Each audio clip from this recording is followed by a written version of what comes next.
Right now at 5:30, for the first time in U.S. history, prosecutors are presenting a criminal case against a former president to a jury. You're looking live outside the courthouse in New York, where the unprecedented trial wrapped up for the day. Prosecutors accused Donald Trump of trying to cover up in the hush money trial.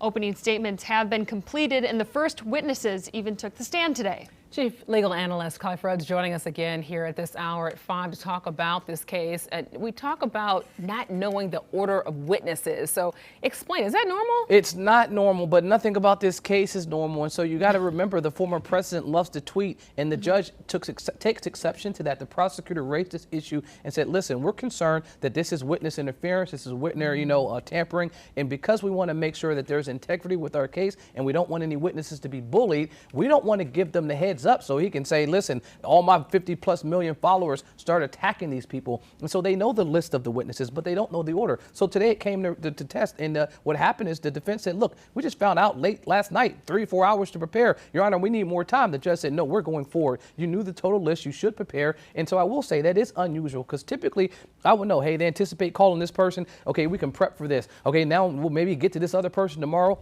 based on where we ended today, so we should start to try to prep for that other person. Maybe we won't get to them, but maybe we should be ready just in case. But if you don't know, yeah, it is kind of putting you on the spot.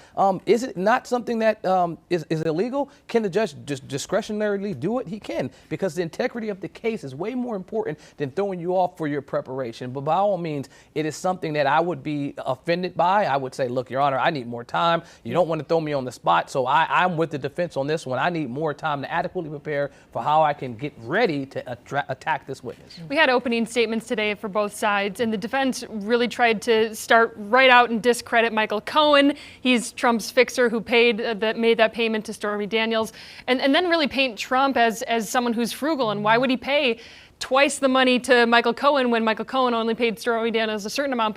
But as an attorney, how important are those opening statements for both sides? I mean, I have oftentimes after trial done something called communicator poll the jury to see like where they landed. Okay, was that your verdict, right? But then after, we ask the judge, can I have an opportunity to talk to the jurors, right? And sometimes the jury will say, you know what, I don't want to talk to you, or sometimes they'll say yes. And I often ask, so like, when did you make up your mind? When did we lose the case, or when did we win the case? And sometimes they will say at opening statements, but oftentimes it's after the state's already given their evidence, and even before closing arguments. Because remember, the opening statements are just that, they're a statement. There's no argument happening in that time frame. The state is just literally saying, I anticipate witness A will say this, and witness B will say this. We believe the facts will support this. There are no objections at that point. Right, no objections, and it's not crafty. It's not saying, you know what, this is why, and they're not leading them down a created path. Typically, they make up their mind after 1 or 2 good witnesses come out, and they're able to say, you know what, there it was. I follow. I know where you're taking me, and I'm already there. All right, Clive, so much to be able to talk about. Appreciate your insight as always. And Queen City News will follow